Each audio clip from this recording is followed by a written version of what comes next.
Adonboya, a dirty December don't set. The moment the calendar whispered December 1st, something possessed Brother Chinedu's entire being like a restless demon.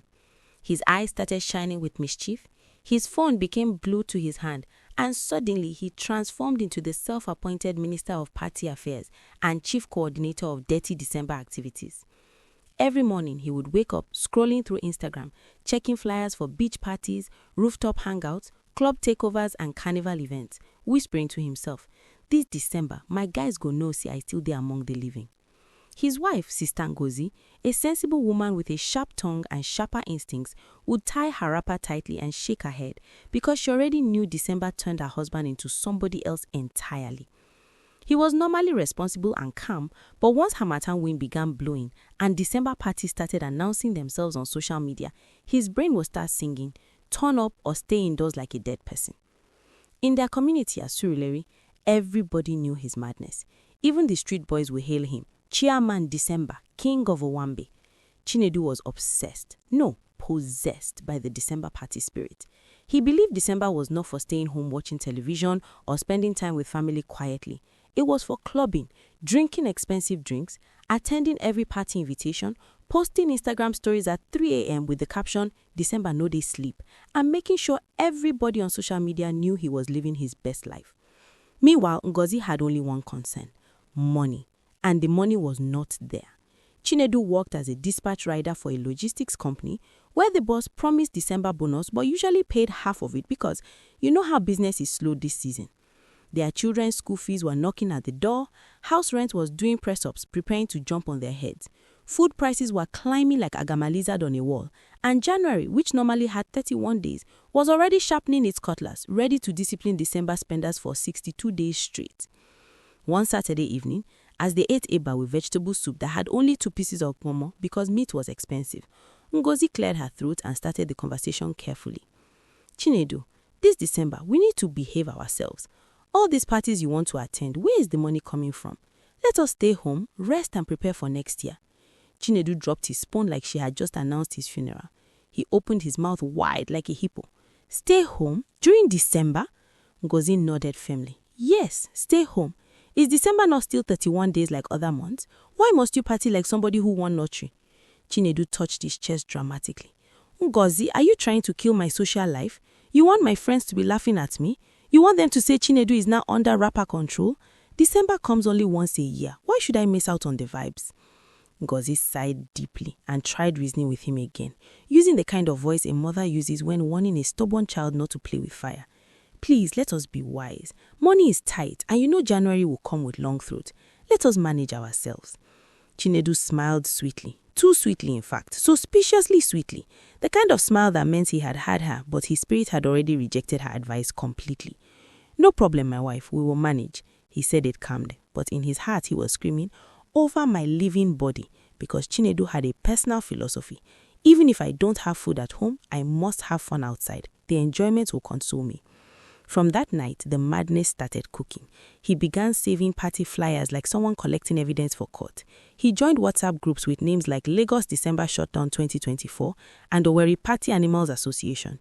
He checked Instagram every 5 minutes, liking photos of club promoters promising free entry for the first 50 people, even though he knew very well that free entry still meant you must buy drinks worth 3 months' salary or they will embarrass you. He even started planning his December outfit secretly. The kind of clothes that screamed, "I have arrived and poverty does not know my address." His son caught him one evening staring at pictures of expensive sneakers online. "Daddy, are you buying new shoes?" Chinedu quickly locked his phone. "Mind your business, go and read your book." Then, just like Eve and the serpent, Chinedu met Emeka at the Party Connect, a smooth-talking fellow known for his sharp grammar, designer sunglasses, and the ability to convince a mosquito to donate blood willingly. Emeka was the kind of person who attended 3 parties in one night and still had energy to post day 1 of 31 on Instagram at 5 a.m. That afternoon, Emeka passed by Chinedu's shop with energy that smelled like trouble mixed with expensive cologne. "Guy, Chinedu my brother, December don't start too. I get connects for all the major parties. VIP section, free bottles, babes everywhere, pure vibes. You fit pay small deposit now, then balance after New Year. Installment payment allowed." Chinedu's eyes opened wide like someone who just saw vision. Emeka continued smoothly like a seasoned marketer. "Imagine yourself, December 24th, Club Euphoria. December 26th, beach rave at Lekki. December 28th, rooftop carnival. December 31st, countdown party with fireworks. Your name on the VIP list. Bottles on your table. Your guys will respect you. Your Instagram will scatter. You fit pay later, no wahala. Chinedu's entire spirit left his body, went to heaven, came back and started dancing azonto. He waved his hand desperately. Emeka, talk true, how much? And that was how he entered the trap. He didn't just buy access to one party. He didn't buy two. He bought VIP tickets to 5 major parties, pre-ordered bottles of Hennessy, Moet, and expensive whiskey for his table, paid for matching Versace shirts for himself and his boys, bought new sneakers that cost more than his monthly salary, and even registered for a December yacht cruise that included unlimited champagne and premium buffet. The total bill was enough to pay school fees, house rent, and feed his family for 2 months comfortably. But Chinedu didn't care. He was floating on clouds of anticipated enjoyment. He saved the payment receipts on his phone like academic certificates and whispered to himself, December 2024, I will pepper them. He hid all the evidence from Ngozi like a criminal hiding stolen goods. He deleted bank alerts immediately after payments. He told her his phone was misbehaving whenever she asked why he was smiling at his screen. The children asked, Daddy, why are you always on your phone these days? He replied sharply, Leave me alone. You people should focus on your studies. And so the countdown to Dirty December began properly. December 20th arrived early, stretching its arms like it came specifically to expose somebody's secrets. Before the sun even woke up properly, Chinedu had already checked his party calendar 7 times, ironed his club shirt twice, polished his sneakers until they could blind someone, and rehearsed his Instagram captions. December no be for everybody, God when, and the classic steez na cultural heritage. He could not sit still. Excitement was bouncing inside his chest like a generator with faulty carburetor. He kept smiling at Ngozi suspiciously, while she kept wondering why her husband was behaving like someone who swallowed happy pills. Around 10 a.m., Chinedu's phone buzzed. It was Emeka. Bros, are they your area? Make I bring your VIP wristbands and party passes. You don't pay deposit, so everything's set. Chinedu's heart started beating like talking drum at a coronation ceremony. He quickly told Ngozi, I'm going to buy something outside. I'll be back soon. He rushed out like someone being chased by police. Emeka was waiting under the mango tree with a bag full of shiny VIP wristbands, designer event passes, and printed itineraries that looked more organized than a wedding program. He handed everything to Chinedu with the confidence of a man who had successfully scattered many December plans. My guy, see your life. 5 exclusive parties. Your name done dey VIP list for all of them. The bottles I arranged for you go make your table look like warehouse. Just come with your guys, snap plenty pictures, post them for Instagram, make your enemies see say you sabi enjoy life. Then, after New Year, we go talk about balance. Chinedu collected the items like someone receiving a prophetic mantle. His hands were shaking with joy. He hugged Emeka. Bros, you be real one. I swear, this December, my social media go mad. Emeka laughed. Now so it supposed be. Enjoyment first, consequences later. Now December we dey, abeg. Chinedu smuggled everything inside the house like someone importing contraband goods. He hid the wristbands inside his box of old newspapers, tucked the party passes inside his Bible because who would look there, and saved the payment receipts in a secret folder on his phone labeled Work Documents. He walked around the house whistling, grinning like someone who had won election. Ngozi eyed him suspiciously. Chinedu, why are you smiling like Mumu? He quickly changed his face. Nothing, oh, I just dey happy say December don't reach. You know how I like festive season. She didn't believe him, but she let it go because what could she do? She was tired of monitoring a grown man. Meanwhile, Chinedu was already planning his grand entrance to each party like an international celebrity arriving at the Grammys. He practiced his swag walk in the mirror when Ngozi was not looking, rehearsed how he would pop bottles, and even coached his friends on WhatsApp. Guys, when we enter Club Euphoria on the 24th, make sure all of now wear the matching shirts. We go scatter that place. Instagram go remember us. Our level go clear. His friends, Tunde, Biodun, and Shegun, were already hyping him in the group chat. Chairman, you don't do am again. December King, we go show them say we no be small boys. Chinedu read the messages and smiled so wide that his cheeks started paining him. But while all this was happening, Emeka the party connect was sitting in his one-room apartment counting money on his bed like a Yahoo boy who chopped big client.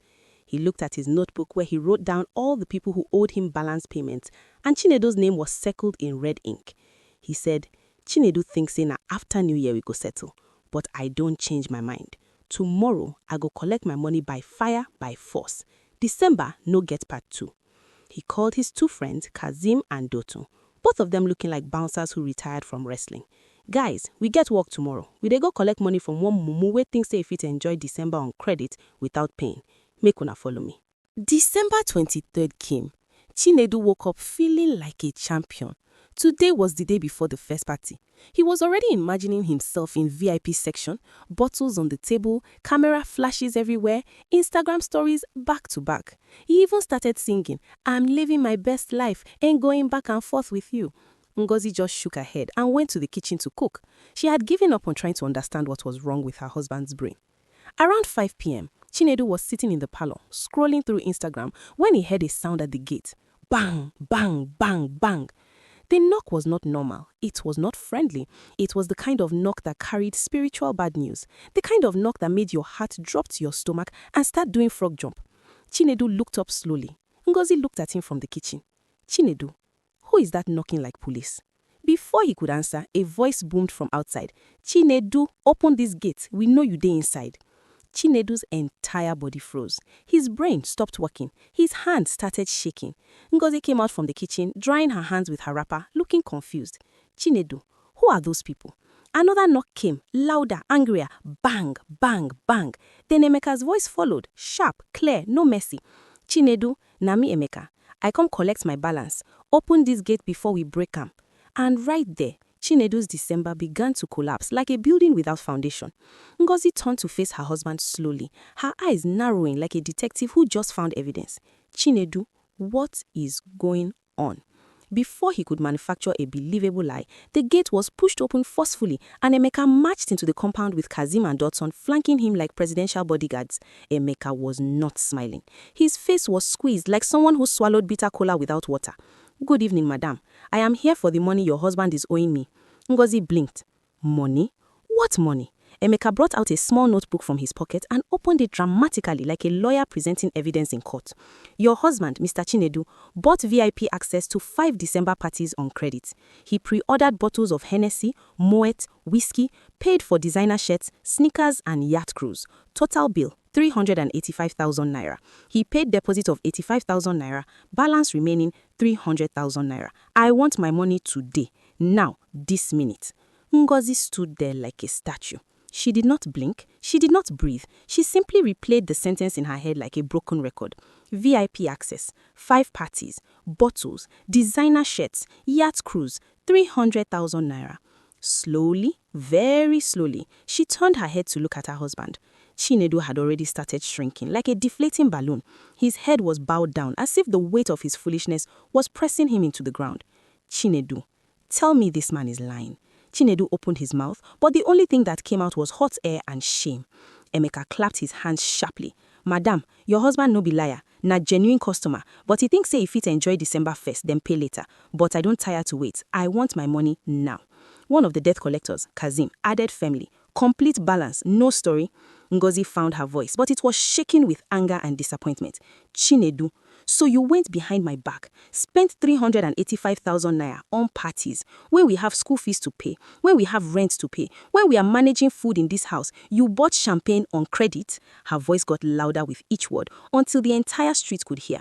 Neighbors started gathering. Where there is noise, there is free entertainment. Mama Taya, the street's unofficial town crier, appeared at the gate with her arms folded. Ah, today we will see movie live. Emeka pointed at Chinedu. Oga, I no come here to waste time. If you no pay me today, I go collect everything where I give you. All the wristbands, all the party passes, all the access. You go miss all the parties. Your guys go there VIP. You go there outside watching them through the gate like Gatman.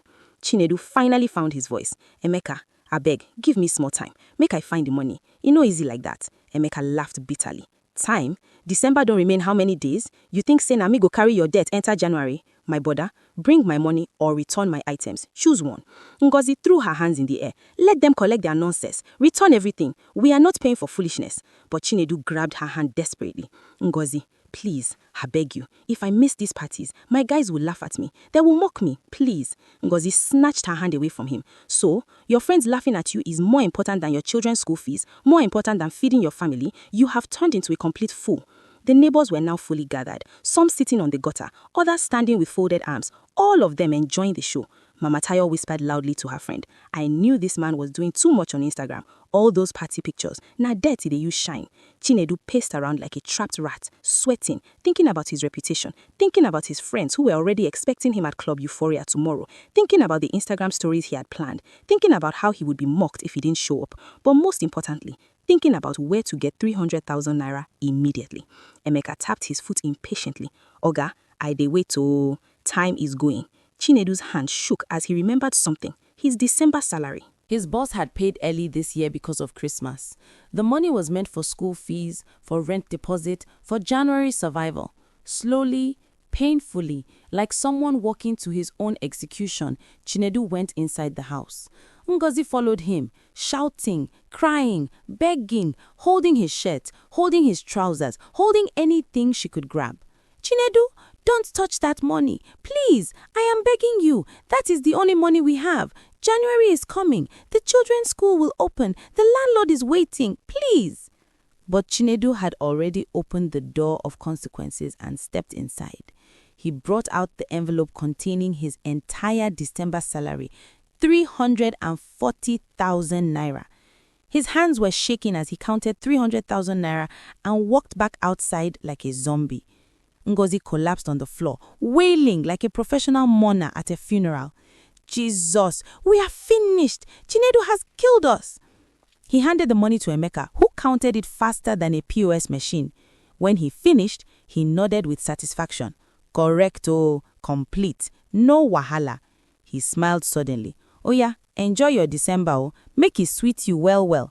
Then he turned and walked out with his boys like angels of financial destruction, leaving chaos behind. The compound went silent.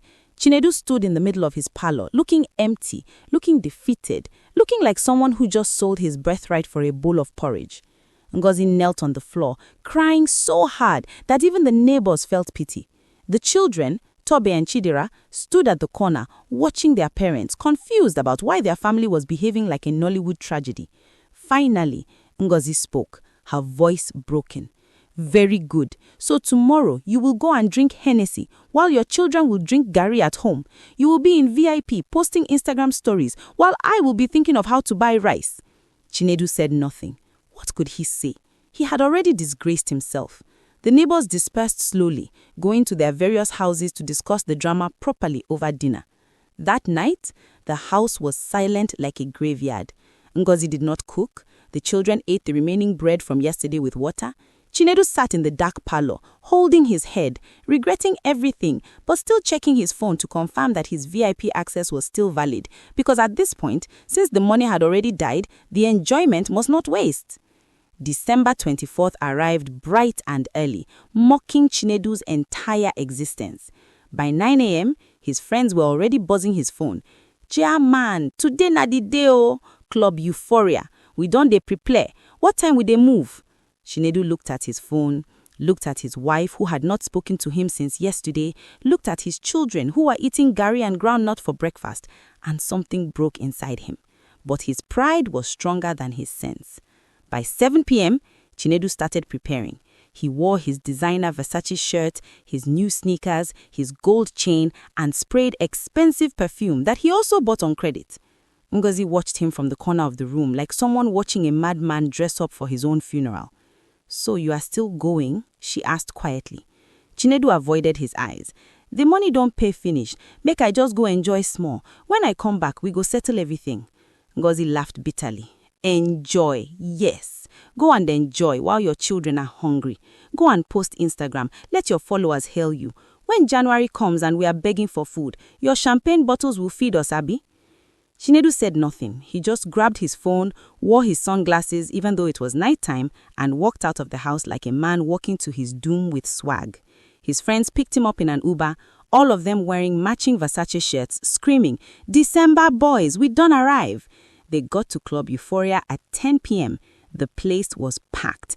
Loud music, flashing lights, beautiful girls everywhere, people taking pictures, Instagram stories uploading every second. Chinedu and his boys walked to their VIP section and the bottles started arriving. Hennessy, Moët, whiskey, everything he paid for. The table was loaded. People started noticing them. See levels, see bottles. Una don't do amo. Chinedu's friends started hailing him. Chairman, you too much. This your December package, tight, gone. They popped bottles, the champagne sprayed everywhere, cameras flashed, and Chinedu posted his first Instagram story. VIP life, December 24th, God when, with fire emojis and money emojis. The likes started rolling in. Comments flooded. You're living the life. Baddest. Rich vibes. Chinedu felt like a king. For 2 hours, he forgot his problems. He forgot Ngozi's tears. He forgot children eating gari. He forgot January was coming. He just drank, danced, laughed, and posted stories. But around 1 a.m., as he sat down to catch his breath, his phone buzzed. It was a message from Ngozi. Your children are crying because they are hungry, but you are drinking Hennessy. Enjoy yourself. God is watching you. Chinedu's chest tightened. The music suddenly sounded too loud. The lights suddenly felt too bright. The champagne in his hand suddenly tasted bitter. He looked around at his friends who were still dancing, laughing, enjoying, completely unaware of his internal collapse. He tried to push the guilt away and poured himself another drink, but the drink couldn't wash away the shame. By 3 a.m., the party was over. Chinedu and his boys stumbled out of the club, drunk, tired, and happy, taking final pictures outside before going home. Chinedu posting one last story. December 24th was mad. Day 1 of 31, we move. But as the Uber drove him home through the empty Lagos streets, the alcohol started wearing off and reality started creeping back in like a vengeful spirit. He got home at 4:30 a.m. The house was silent, dark, cold. He tiptoed inside and found Ngozi sleeping on the couch in the parlor, her face swollen from crying. The children were sleeping on the mat in the room because NEPA had taken light and the room was too hot. Chinedu stood there, looking at his family, smelling like expensive perfume and alcohol, wearing designer clothes, carrying the shame of a man who chose bottles over his children's welfare. He removed his sneakers quietly and sat on the floor, holding his head. What have I done? He whispered to himself. The next morning, Christmas Day, the house woke up heavy. There was no Christmas rice, no chicken, no drinks, no celebration, just silence and regret sitting in every corner like unwanted relatives. Ngozi woke up and went straight to the kitchen without greeting Chinedu. The children woke up excited, expecting Christmas food, but their mother just gave them gari and sugar. Mommy, is this our Christmas food? Tobe asked innocently. Ngozi's eyes filled with tears. Yes, my son, this is what your father's party money left for us. Chidera started crying, but Daddy promised us rice and chicken. Chinedu heard everything from the parlor. Each word was like a knife stabbing his chest. He wanted to explain, to apologize, to fix things, but what could he say?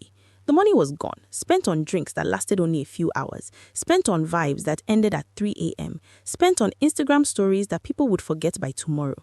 He walked into the kitchen slowly. Ngozi, She raised her hand to stop him. Don't talk to me, just don't. Go and check your Instagram. See if your followers will send us food. Chinedu went back to the parlor and opened Instagram. His stories from last night had thousands of views, hundreds of likes, comments like, you are the man, December king, this is how to live. But none of those people knew that the December king was sitting in a dark parlor, watching his children eat gari on Christmas morning. None of them knew that the bottles on his table cost his family's peace. None of them knew that behind the smiles and the swag was a man drowning in regret and foolishness. Days passed. December 26th came. Another party. Chinedu went because the money had already paid. December 28th came. Another party. He went again, but this time the enjoyment was bitter. Every drink reminded him of his children's hunger. Every laugh reminded him of Ngozi's tears. Every Instagram story reminded him of his foolishness.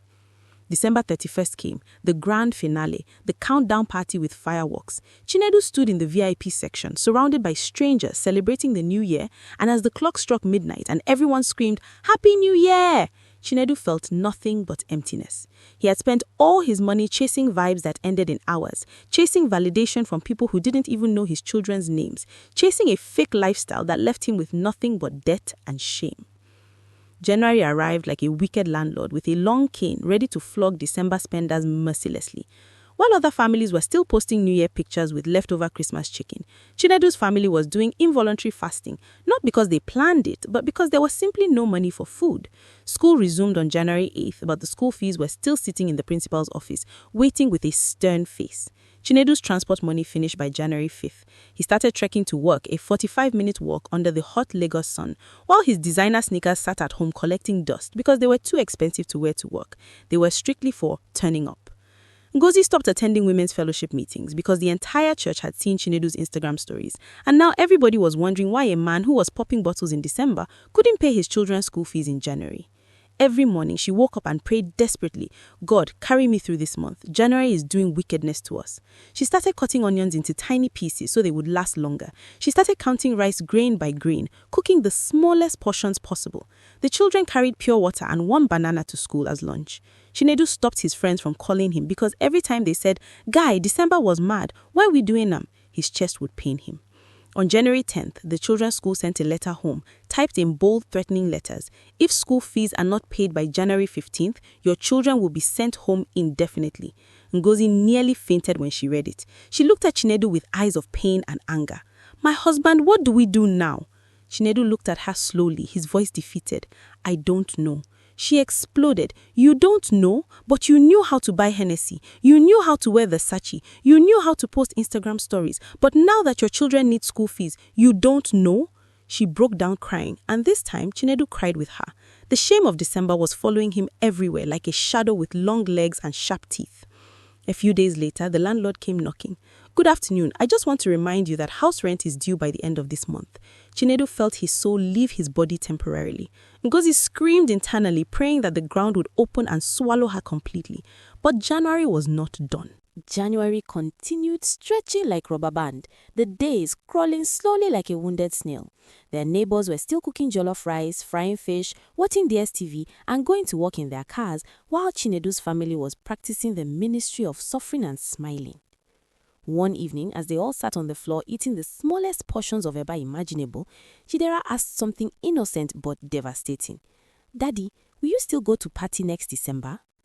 Chinedu's heart shattered into a million pieces. Before he could answer, Tobe added quietly, Daddy, next December, please don't go to party. Use the money to buy us food. We don't want to drink garri on Christmas again. That statement finished him completely. Chinedu dropped his food, covered his face with both hands, and wept like a baby. He cried from regret, he cried from shame, he cried from the realization that he had traded his family's happiness for a few hours of fake enjoyment and social media validation. He crawled to Ngozi's feet, knelt down, held her legs, and apologized with everything in him. Ngozi, please forgive me. I allowed December pressure to enter my brain. I allowed social media to control me. I allowed pride and the fear of what people would say to make me behave like a senseless person. I spent our family's future on drinks that lasted only hours. I bought bottles for strangers who don't even know my children's names. I posted stories for people who will never help us when we are suffering. I made us suffer because I wanted to impress people who will forget me by tomorrow. Please forgive me. I have learned my lesson the hard way. Ngozi looked at him, her eyes red from months of crying. She was still angry, still hurt, still disappointed, but she could see genuine remorse in his eyes. She sighed deeply. Chinedu, I love you, but you need to understand that a man takes care of his family before he impresses strangers. If you hadn't wasted that money, our children would be in school right now. We would have paid rent. We would be eating properly. But you chose bottles over your family. You chose Instagram likes over your children's education. You chose to impress people who will never visit us when NEPA seizes our lights. Chinedu nodded, still crying. I know, and the knowledge is beating me every single day. Ngozi continued, December parties will come and go. Instagram will move on to the next person popping bottles. But your children will remember that their father chose to drink champagne while they ate garri. They will remember. Those words landed on Chinedu's chest like heavy stones. She was absolutely right. In February, when Chinedu's salary finally came and they managed to buy small rice and beans, he deleted all his December party pictures from his phone. He couldn't even look at them without feeling deep shame. He unfollowed all the party promoters on Instagram. He left all the December party WhatsApp groups. He even blocked Emeka's number so he would never be tempted again. Ngozi noticed the change but said nothing. She just watched him quietly. One day, Chinedu gathered his children and sat them down for a serious talk. Tobe, Chidera, Daddy wants to apologize to you. I'm sorry for the way I behaved in December. I'm sorry you ate Gary on Christmas because I was busy drinking expensive drinks outside. I'm sorry I chose to impress strangers instead of taking care of you. I was foolish, I was stupid, and I promise you I will never do that again. Next December, we will stay home together, eat good food, and be happy as a family. No parties, no Instagram, just us. The children hugged him tightly, and Chinedu cried again, but this time it was tears of gratitude that his family still loved him despite his foolishness. When the next December came, Chinedu's phone started buzzing with party invites, club promotions, and WhatsApp group additions. His friends started calling, "Chairman, December don't reach. Which party will they attend this year?" Chinedu smiled peacefully and replied, "My brothers, I don't retire from that life. This December, I'm staying home with my family. I'm spending my money on food, school fees, and peace of mind. You people should enjoy on my behalf." His friends laughed, thinking he was joking, but Chinedu was dead serious. That December, he didn't attend a single party, he didn't post a single Instagram story from a club, he didn't buy bottles, he didn't wear designer clothes. Instead, he used his December salary to pay school fees in advance. He bought bags of rice, cartons of chicken, crates of drinks and fruits. On Christmas Day, his family ate like royalty. Jollof rice, fried chicken, moi moi, salad, drinks, cake, everything. The children were so happy they couldn't stop smiling. Ngozi cooked with joy in her heart, knowing that her husband had finally learned sense. When Mama Tayo saw Chinedu at home on December 24th, instead of at a club, she shouted across the street, "Chinedu, no party this year. What happened to the December king?" Chinedu laughed peacefully. "Mama Tayo, the king has retired. This year, I am the king of my home, not the king of Instagram." That year, Chinedu's family had the most peaceful, joyful, and shame-free December they had ever experienced because Chinedu had finally learned the lesson that December taught him the hard way. It is better to eat well at home and rest than to drink champagne outside and suffer later. It is better to take care of your family than to impress strangers who will forget you in 24 hours. It is better to have peace than to have Instagram likes. And most importantly, dirty December pressure is a trap designed to destroy foolish people who value appearance more than reality. Thank you for watching this story. Kindly share your thoughts about this story with me in the comment section. What lesson did you learn from this story? Have you ever felt dirty December pressure? How did you handle it? Kindly share this story with your loved ones who might be planning to spend money they don't have just to impress people who don't care about them. Give this story a thumbs up if it spoke to you. Subscribe to this channel if you haven't done so already and click the notification bell so you don't miss our next story. Remember, social media is not real life. The bottles finish, the parties end, but the consequences of foolish spending will follow you into January and beyond. Until I bring another story your way. And don't let December pressure turn you into a January beggar, because remember, there are 60 days in January. Bye!